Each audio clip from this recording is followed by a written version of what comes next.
Rosa Martinez had been cleaning houses for rich families for 15 years. She thought she had seen everything. Big houses, fancy cars, swimming pools that cost more than most people's homes. But nothing prepared her for what she saw when she drove through the massive iron gates of the Blackwood estate. The driveway seemed to go on forever. On both sides, perfectly trimmed grass stretched as far as she could see. There were fountains, statues, and gardens that looked like something from a movie. Rosa gripped the steering wheel of her old Honda and wondered if she had made a mistake taking this job. When she finally reached the main house, her mouth fell open. It was enormous, 3 stories tall with windows everywhere and columns like a museum. Rosa counted at least 20 windows just on the front side. She parked her car next to a shiny black Mercedes and grabbed her cleaning supplies from the trunk. The head housekeeper, Mrs. Chen, met her at the servants' entrance. She was a small woman with gray hair pulled back tight and a serious expression. "You must be Rosa," Mrs. Chen said, looking her up and down. "I hope you understand this is not like other houses you may have worked in. The Blackwood family values their privacy above everything else. You clean, you leave, you don't ask questions." Rosa nodded. She needed this job. The pay was 3 times what she made at her other houses, and her youngest daughter needed surgery soon. The money would help cover what insurance wouldn't pay. Mrs. Chen walked her through the main house first. Room after room of expensive furniture, artwork that probably cost more than Rosa's yearly salary, and carpets so thick her feet sank into them. The kitchen was bigger than Rosa's entire apartment, with 2 ovens, 3 refrigerators, and countertops made of marble. Mr. Blackwood made his money in computers, Mrs. Chen explained as they walked. He owns several tech companies. Very successful, very busy. He travels most of the time for business. They moved through a living room with a ceiling so high Rosa had to crane her neck to see the top. Crystal chandeliers hung like frozen fireworks. Everything was white and gold and spotless. "What about his family?" Rosa asked. Mrs. Chen's face got even more serious. "Mrs. Blackwood passed away 2 years ago, cancer. There's a son, David, he's 28. Lives in the carriage house behind the main property." Carriage house? It used to be where they kept horses and carriages back in the old days. Mr. Blackwood had it converted into a separate living space. David moved there after... Mrs. Chen paused, choosing her words carefully. "After his accident." Rosa wanted to ask more, but something in Mrs. Chen's tone told her not to. They continued the tour, covering 12 bedrooms, 8 bathrooms, a library with books from floor to ceiling, and a gym that looked like it belonged in a fancy hotel. Finally, Mrs. Chen led her outside through French doors onto a stone patio. In the distance, Rosa could see a smaller building that looked like a tiny castle. It had the same style as the main house but was only 2 stories tall. "That's where David lives," Mrs. Chen said. "You'll be responsible for cleaning it twice a week. But let me be very clear about something. David doesn't like people around. He's had some difficulties since his accident. 3 different cleaning ladies have quit in the past 4 months because of his attitude." "What happened to him?" Rosa asked gently. Mrs. Chen sighed. "Car accident 18 months ago. Drunk driver ran a red light and hit him. David was an architect before that. Had his own firm, was engaged to be married. The accident changed everything. He's in a wheelchair now and he's angry at everyone and everything." Rosa's heart ached a little. She understood anger. She had been angry too when her husband left her with 3 kids and no money. Angry when her mother got sick and she couldn't afford the best treatments. Angry when life seemed unfair and too hard. The other cleaning ladies said he was rude to them. Mrs. Chen continued. "He doesn't want help, doesn't want company, doesn't want anyone in his space. But the place still needs to be cleaned. Mr. Blackwood insists on it." They walked back to the main house and Mrs. Chen showed Rosa where the cleaning supplies were kept. Industrial-grade everything. Vacuum cleaners that cost more than Rosa's car, cleaning products she had never heard of, and enough equipment to clean a hotel. "You'll start with the main house today," Mrs. Chen said. "Mr. Blackwood is in Japan for business this week. Tomorrow you can tackle the carriage house. David usually stays in his bedroom when cleaning is happening. Just work around him." Rosa spent the rest of the day learning the layout of the main house and getting familiar with the routine. Every surface gleamed. Every piece of silver was polished to perfection. It was clear that maintaining this level of cleanliness was a full-time job for several people. As the sun started to set, Rosa gathered her things and walked back to her car. She glanced toward the carriage house and noticed a light on in one of the upstairs windows. For just a moment, she saw a shadow move past the window. David was there, alone in his converted castle. The drive home took Rosa through parts of the city where she was more comfortable. Smaller houses, older cars, kids playing in front yards instead of manicured gardens. She stopped at the grocery store to pick up dinner and found herself thinking about the young man in the carriage house. At home, her 3 daughters were doing homework at the kitchen table. Rosa heated up leftover soup and listened to them talk about their day. Her oldest, Patricia, was 17 and working part-time at a coffee shop to help with family expenses. The middle one, Carmen, was 14 and dreamed of becoming a nurse. Little Anna was only 8 but already showed signs of being the smartest of them all. "How was the new job, Mama?" Patricia asked. "Different," Rosa said. "Very big house. Very quiet." That night, after the girls were asleep, Rosa sat at her kitchen table paying bills. The money from the Blackwood job would make a real difference. Anna's surgery was scheduled for next month, and Rosa had been worried about how to cover the costs. This job was an answer to her prayers, but she couldn't stop thinking about David.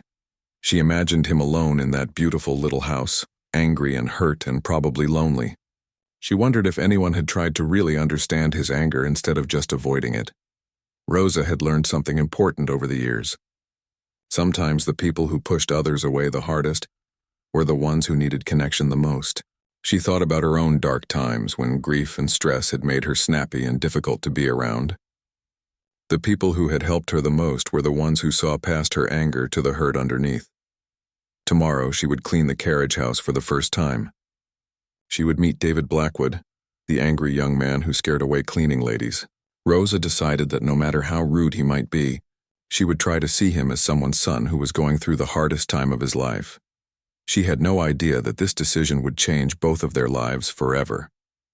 The next morning, Rosa arrived at the estate with a knot in her stomach. She had barely slept thinking about meeting David.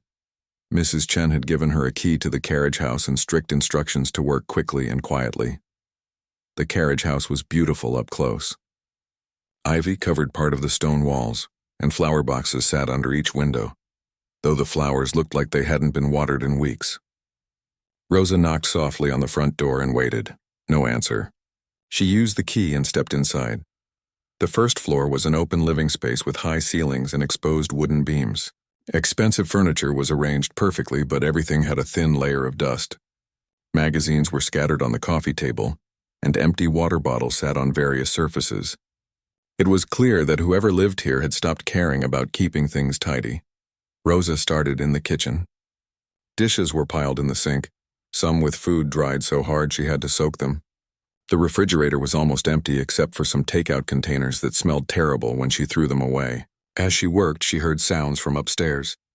The whir of machinery, the creak of floorboards, and what sounded like someone talking angrily on the phone. After an hour of cleaning downstairs, Rosa heard a different sound. A crash followed by frustrated shouting, then silence. She stood at the bottom of the stairs, unsure what to do. Mrs. Chen had said to stay downstairs, but what if David was hurt? "Hello?" she called up. "Is everything okay?" "Go away," came a sharp voice from above. "I don't need help." But Rosa could hear something in his voice beyond anger. Pain, maybe. Or embarrassment. She went back to cleaning, but kept listening.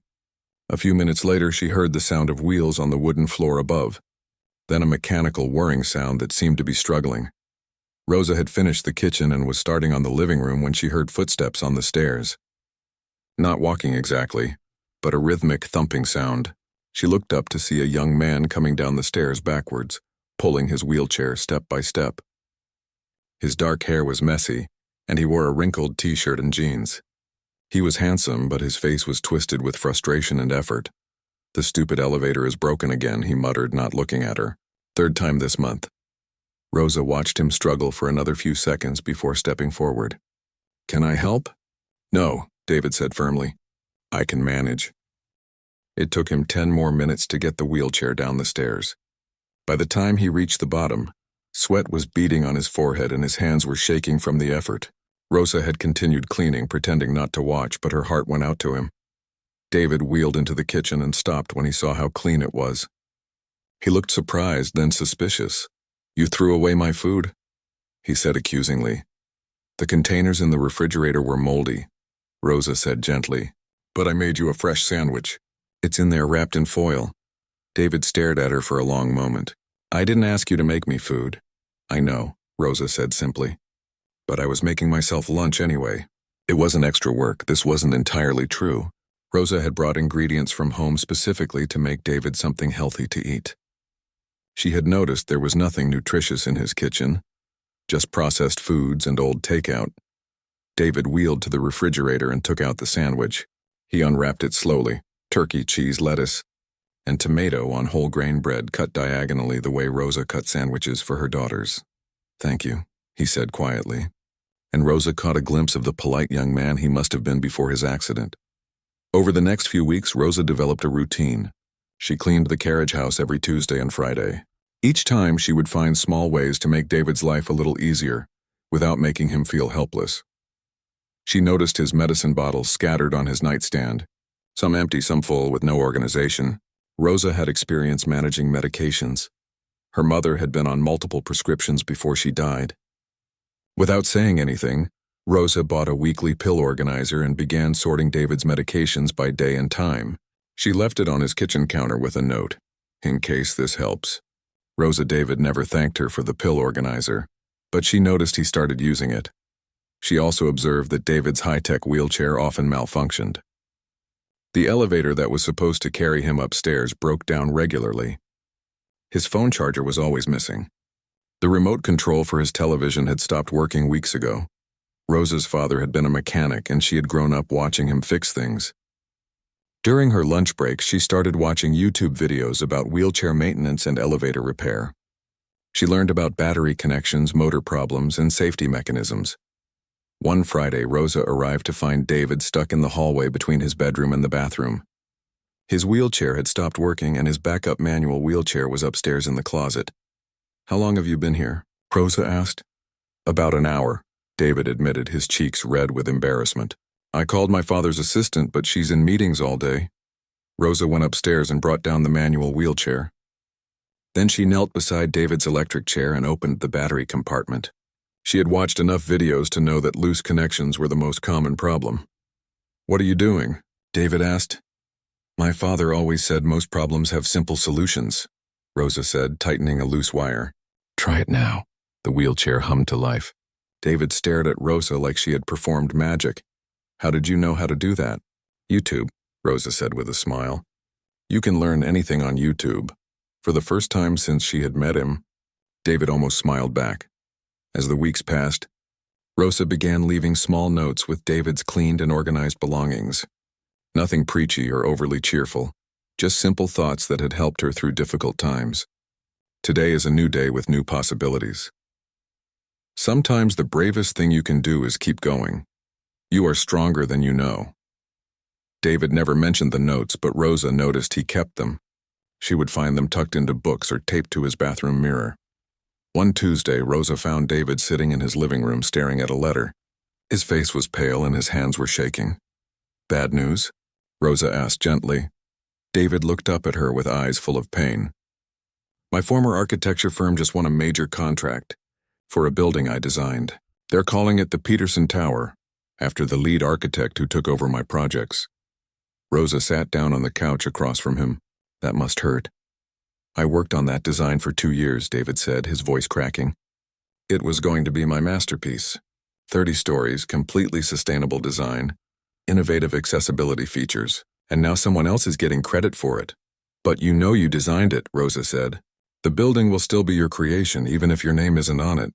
"What's the point?" David asked bitterly. "I'll never practice architecture again. Who's going to hire an architect who can't even climb stairs to see his own buildings?" Rosa thought about her own dreams that had been derailed by circumstances. She had wanted to be a teacher before her husband left, and she had to take whatever job she could find to support her family. "Maybe there are different ways to be an architect," she said. "Ways you haven't thought of yet." David laughed, but there was no humor in it. "Like what? Designing dollhouses?" "Like designing buildings that work for people like you," Rosa said quietly. "Who better to create accessible spaces than someone who actually lives in a wheelchair?" David was quiet for a long moment. "I never thought of it that way." Rosa stood up to continue cleaning, but she could see that David was thinking about what she had said. Sometimes the most powerful thing you could do for someone was plant a seed of possibility and let it grow. That day, when Rosa finished cleaning, she found David at his drafting table for the first time since she had started working there. He wasn't drawing anything yet, just running his fingers over the smooth surface and looking at his pencils like he was greeting old friends. It was a small step, but Rosa had learned that small steps could lead to big changes. As she drove home that evening, she felt something she hadn't felt in a long time: hope. 3 weeks after finding David at his drafting table, Rosa noticed a change. Small sketches appeared around the carriage house, on napkins, on the backs of envelopes, even on the margins of magazines. They were rough drawings of buildings, bridges, and public spaces. David was starting to create again, even if he didn't realize it yet. One Tuesday morning, Rosa arrived to find David had left his wheelchair parked by the window, and he was sitting on the floor surrounded by papers and pencils. He was so focused on drawing that he didn't hear her come in. "Morning," Rosa said softly, not wanting to startle him. David looked up, and for the first time, he didn't seem embarrassed to be caught in a vulnerable position. "I've been up since 4, he said. "I had this idea for a ramp system that could work with existing buildings without changing their historic appearance." Rosa looked at the sketches scattered around him. Even to her untrained eye, they looked innovative and thoughtful. "These are amazing." "They're just ideas," David said, but Rosa could hear the excitement in his voice that he was trying to hide. "Ideas change the world," Rosa said. "Every building started as someone's idea." As Rosa cleaned that day, she listened to David muttering to himself as he drew. He was calculating angles and measurements, solving problems that she couldn't understand but could see mattered to him deeply. It was like watching someone come back to life. When she finished cleaning, Rosa did something she had never done before. Instead of leaving immediately, she sat down on the floor near David's work area. "Can you tell me about what you're drawing?" she asked. David looked surprised. "You really want to know?" "I really want to know." For the next hour, David explained his ideas for making public spaces more accessible. He showed her designs for ramps that looked like artistic features rather than afterthoughts. He talked about bathroom facilities that could accommodate wheelchairs without looking institutional. He described playground equipment that children with and without disabilities could use together. "The problem with most accessible design," David said, getting more animated, "is that it's treated like an add-on, something you have to include because the law says so. But what if accessibility was built into the original vision? What if it made spaces better for everyone?" Rosa found herself fascinated by David's passion and knowledge. She had never thought about how many barriers existed in everyday places until she heard him describe them. "You should be sharing these ideas with other architects," Rosa said. David's enthusiasm dimmed. "Who's going to listen to me now? I'm not part of the architecture world anymore. Maybe you need to create your own place in that world." Over the following weeks, Rosa watched David's confidence slowly return. He started spending most of his time drawing and researching. He ordered books about universal design and accessibility law. He even began working on his computer again, something he hadn't done since his accident. One Friday, Rosa found David on the phone, speaking more animatedly than she had ever heard him. "Yes, I understand the timeline," he was saying. "I can have preliminary designs to you by next Friday." When he hung up, he was grinning. "What was that about?" Rosa asked. "A small non-profit wants me to consult on a community center they're planning," David said. "It's not a big project and the pay is almost nothing, but they specifically want someone who understands accessibility from personal experience." "That's wonderful. How did they find you?" David looked slightly embarrassed. "I may have started a blog about accessible design, and I may have reached out to a few organizations." Rosa felt a surge of pride. "You're putting yourself back out there." "I'm trying," David said. "It's scary, but I think I'm ready." The change in David affected the entire atmosphere of the carriage house. He started opening the curtains, letting natural light flood the space. He asked Rosa to buy fresh flowers for the window boxes outside. He even bought groceries and began cooking simple meals instead of living on takeout. One Tuesday, Rosa arrived to find David in the kitchen making coffee. Real coffee, not instant. "Want some?" he offered. They sat at his kitchen table, drinking coffee and talking about Rosa's daughters. She told him about Patricia's plans for college, Carmen's dream of becoming a nurse and little Anna's upcoming surgery. Surgery? David asked, his face showing concern. Rosa explained about Anna's condition and the operation that would help her walk without pain. She mentioned the medical bills and how the job at the estate was helping her manage the costs. Rosa, David said quietly, I need to apologize to you. For what? For how I treated you when you first started working here. I was angry and took it out on everyone around me. But you never gave up on me. You saw something in me that I couldn't see in myself. Rosa felt tears prick her eyes. You don't need to apologize. I understood you were hurting. Most people would have written me off as a spoiled rich kid throwing a tantrum.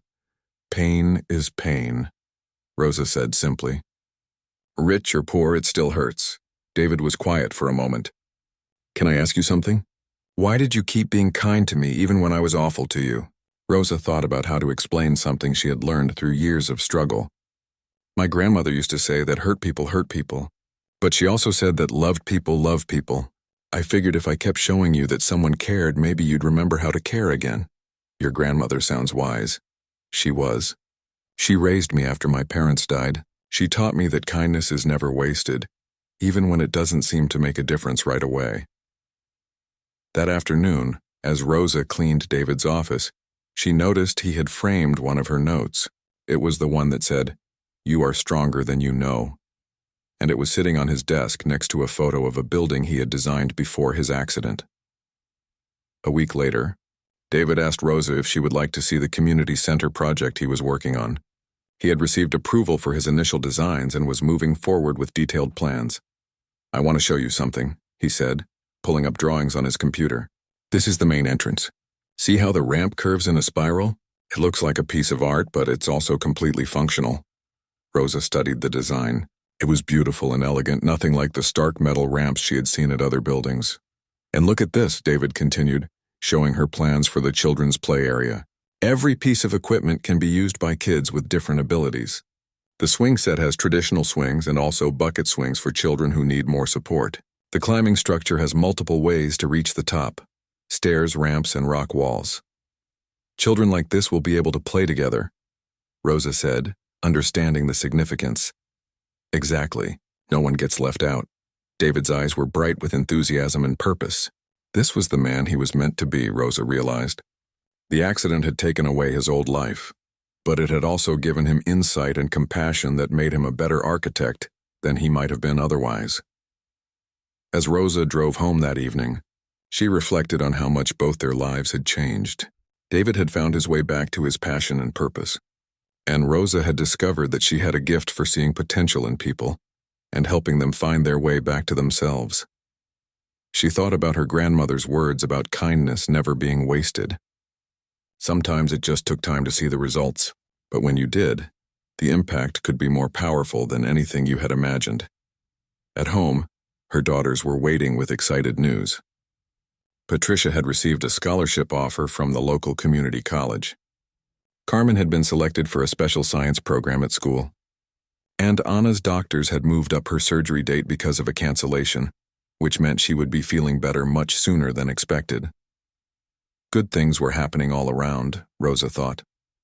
Sometimes life had a way of rewarding patience and kindness in ways you never expected.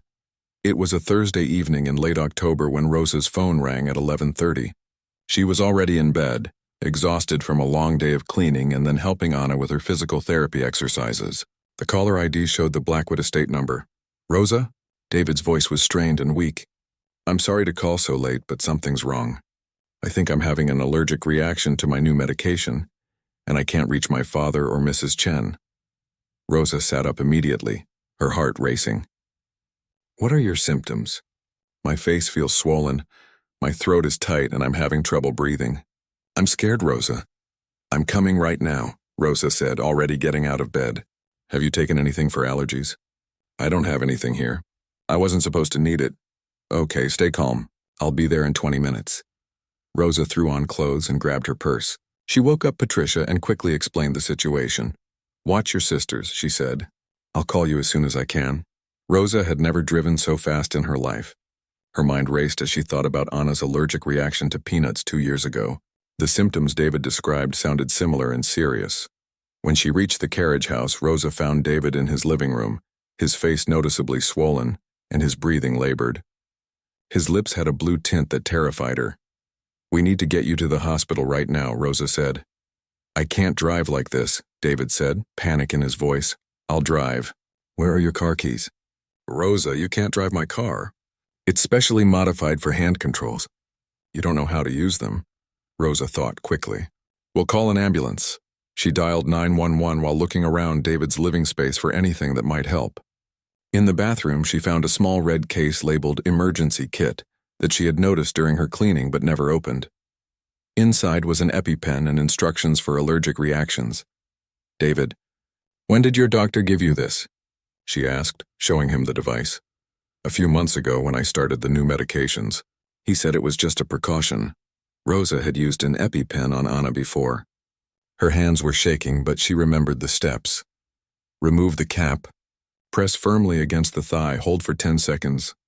"This is going to help," she told David, "but it might hurt for a second." She administered the injection just as the paramedics arrived. David's breathing began to improve almost immediately, though his face was still swollen. The ambulance ride to the hospital felt like the longest 20 minutes of Rosa's life. She held David's hand while the paramedics monitored his vital signs and asked questions about his medications and medical history. "Are you family?" one of the paramedics asked Rosa. "She's my..." David started, then paused. What was Rosa to him? "She's my friend. My very good friend." At the hospital, Rosa stayed with David through the emergency room evaluation.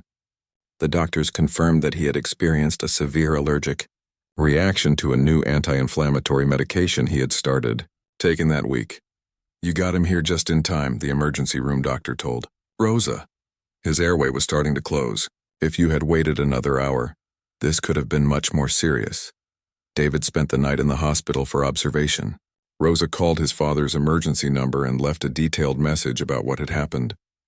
She also called Mrs. Chen and her own daughters to let them know she was okay. By morning, David was feeling much better, but he was emotional about what had happened. "I could have died," he said to Rosa as they waited for his discharge papers. "If you hadn't come when I called, if you hadn't known what to do." "But I did come," Rosa said firmly. "And you're going to be fine. Rosa, I need you to know something. When I called you last night, you were the first person I thought of. Not my father, not Mrs. Chen, not any of my old friends, you." Rosa felt a lump in her throat. "I'm glad you called me." "Why did you know how to use the EpiPen?" Rosa told him about Anna's allergies and the scary incident when her daughter had reacted to something at a school party. "Once you've been through that with your own child, you never forget the signs." David was quiet for a long moment. "You've been taking care of me like I was one of your children, haven't you?" "Not exactly like a child," Rosa said. "But I care about you. When someone matters to you, you pay attention to what they need." Mr. Blackwood arrived at the hospital just as David was being discharged. Rosa had never met David's father in person, and she was surprised by how much they looked alike. Richard Blackwood was tall and distinguished, with graying hair and expensive clothes, but his eyes showed the same intelligence and intensity as his son's. "You must be Rosa," he said, extending his hand. "I can't thank you enough for what you did for David." "Anyone would have done the same thing," Rosa said. "No," Mr. Blackwood said seriously. "Not everyone would have known what to do, and not everyone would have cared enough to come in the middle of the night." During the drive home, Mr. Blackwood asked Rosa about herself and her family. She found herself telling him about her daughters and their goals, about Anna's surgery, and about how much the job at the estate meant to her family's financial stability. "Die, Rosa," Mr. Blackwood said as they pulled into the carriage house driveway. "I need to ask you something. Would you be willing to take on additional responsibilities with David? Not just cleaning, but being available for emergencies, helping him with daily tasks when needed, maybe even assisting with his work projects?" Rosa looked at David, who was nodding encouragingly. "I've been thinking about this for weeks," David said. "You already do so much more than clean. You help me stay organized, you solve problems I can't solve. You listen to my ideas and give me feedback. You care about my well-being in a way that goes far beyond any job description." "What Mr. Blackwood is offering," Mr. Blackwood continued, "is a position as David's personal assistant and companion. The salary would be significantly higher than what you're earning now, and it would include health insurance for your entire family. Rosa felt overwhelmed. I don't have experience as a personal assistant. You have something more valuable than experience, David said. You have compassion, intelligence, and the ability to see solutions where other people see problems. You've already been doing the job. We're just asking if you'd like to make it official. Rosa thought about her daughters and the opportunities this could provide for them. She thought about Anna's medical bills and Patricia's college expenses. But mostly she thought about David and how far he had come since that first day when she found him angry and isolated. Yes, she said, I would be honored to accept. That evening, Rosa sat at her kitchen table with her 3 daughters, explaining the change in her work situation. The increase in salary would allow Patricia to attend a 4-year university, instead of just community college. Carmen could participate in science camps that Rosa had never been able to afford, and Anna would have the best possible medical care without the family going into debt. Mama, Anna said in her 8-year-old wisdom, you helped the sad man feel better and now he's helping us. That's right. Baby, Rosa said, hugging her youngest daughter. Sometimes when you help someone else, it comes back to you in ways you never expected. As Rosa tucked her daughters into bed that night, she reflected on how dramatically her life had changed in just a few months. She had taken a cleaning job to pay bills, but she had found something much more valuable, a sense of purpose and the knowledge that her capacity for caring could make a real difference in someone's life.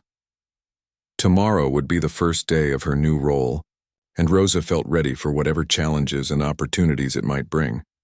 6 months after the hospital incident, Rosa's life had transformed in ways she never could have imagined. Her new role as David's personal assistant had grown into something that felt more like a partnership than a traditional job. David's architecture consulting business was thriving. What had started with one small community center project had expanded into a specialized practice focused on accessible design. Architects and developers from across the region were seeking his expertise, and David had recently been invited to speak at a national conference about universal design principles. Rosa had become an integral part of the business. She managed David's schedule, coordinated with clients, and even contributed ideas based on her observations about how people with different abilities navigated spaces. Her practical insights often complemented David's technical knowledge in ways that strengthened his designs. On a sunny Tuesday morning in April, Rosa arrived at the carriage house to find David in an unusually good mood. He was dressed in a sharp navy suit instead of his usual casual clothes, and he was carefully arranging papers in his briefcase. Big day today? Rosa asked. The biggest, David said, grinning. Remember the Peterson Tower project? The one that used my original design? Rosa nodded. She remembered how devastated David had been when his former firm received credit for his work. Well, there's been a development. The building is having serious accessibility issues. The design looks beautiful, but it doesn't actually work for people with disabilities. The city is threatening to halt the project unless major modifications are made. That's terrible, Rosa said, though she could see David wasn't upset about it. Here's the interesting part, David continued.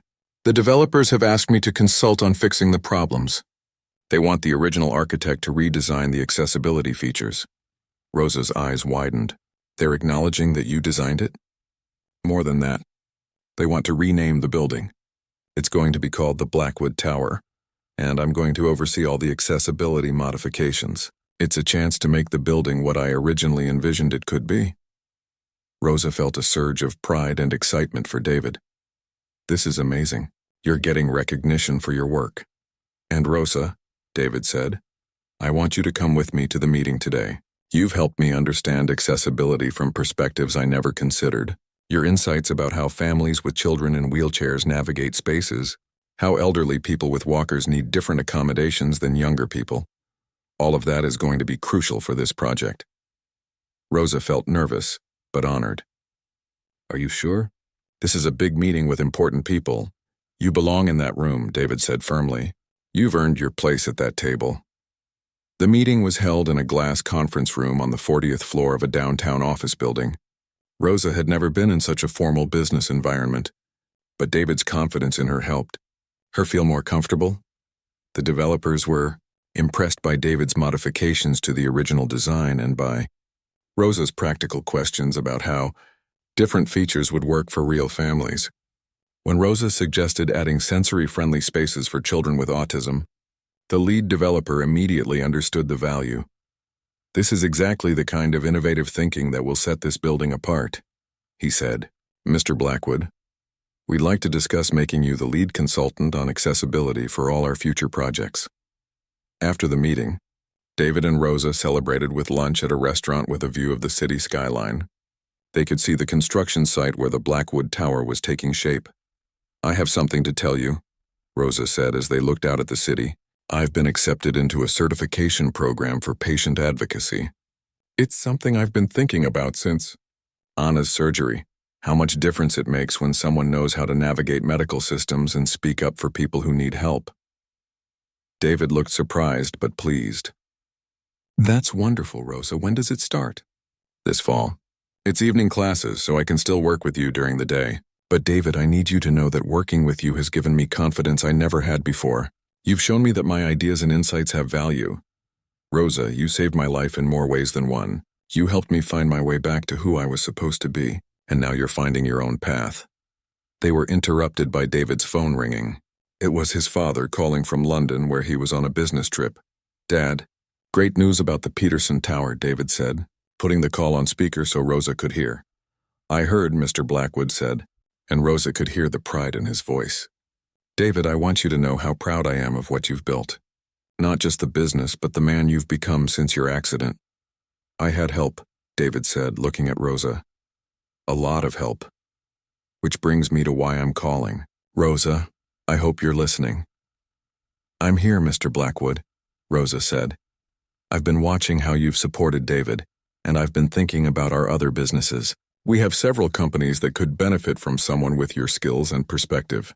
Someone who understands how to see potential in people and situations that others might overlook."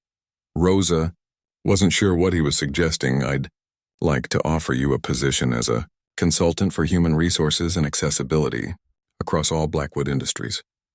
You would help us create more inclusive workplaces and identify talented people who might be overlooked by traditional hiring practices."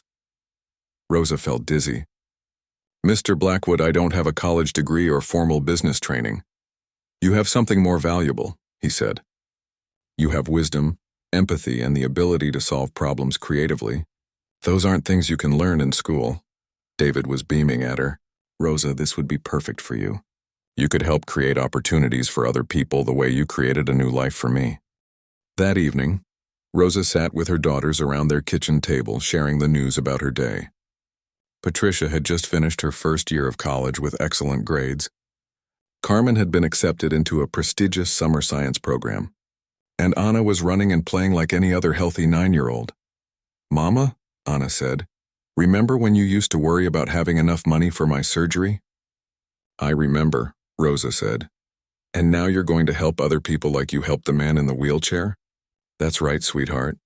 I'm proud of you, Mama," Anna said seriously. "You made everything better." Later that night, after her daughters were asleep, Rosa walked outside and looked up at the stars. She thought about the journey that had brought her to this moment, from a struggling single mother taking whatever work she could find, to a woman with a career and opportunities she had never dreamed possible.